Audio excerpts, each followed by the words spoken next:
देखी भैया एगो पति अपना पत्नी के नया नौहर गबना करा के ले आई चल गई ड्यूटी करे।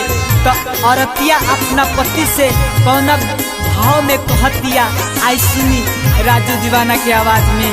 छोरी गईले कही का हम बलम हर दैया के, छोरी गईले कही का हम बलम हर दैया के।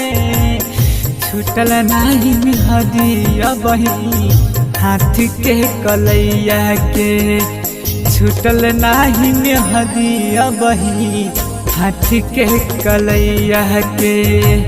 छूटल नाही मिहदिया बही हाथ के कलैया के। छोरी गईले कही का हम बलम हर दैया के, छोरी कहिले कही का हम बलम हर दैया के। छूटल नाही मिहदिया बही हाथ के कलैया के।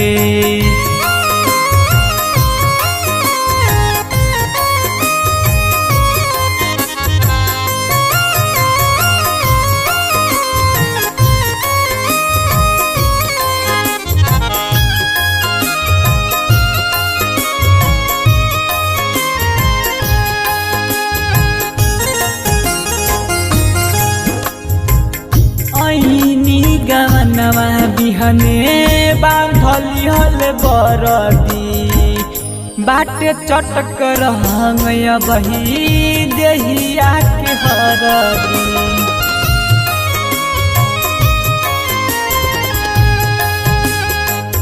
ऐनी गवनवा बिहने बांधली हल बरदी, बाटे चटक रहंगया बही देहिया के हरदी। घुट घुट के काटतानी तने हास गैया के, घुट घुट के काटतानी तने हास गैया के। छूटल नाही मिहदिया बही हाथ के कलैया के, छूटल नाही मिहदिया बही हाथ के कलैया के।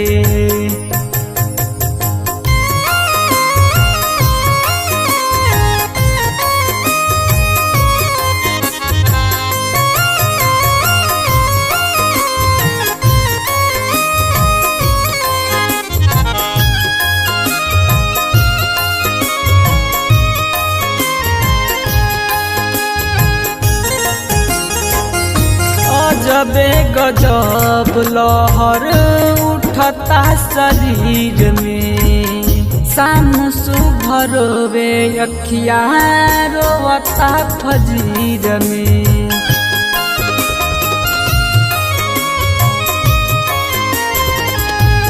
जबे गजब लहर उठता शरीर में, शाम सुभर वे अखिया रोवता फजीर में।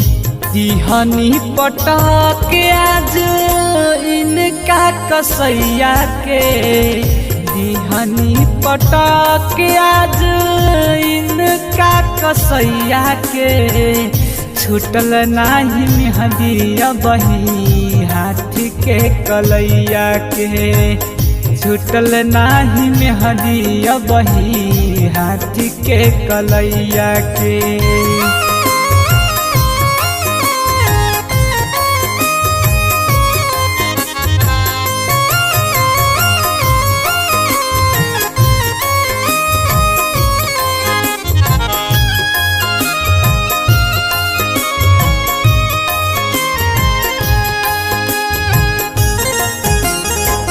राजू दीवाना पिया कोइले हो गवाना, अखिया से गिरे लुरवा बुझना सजना।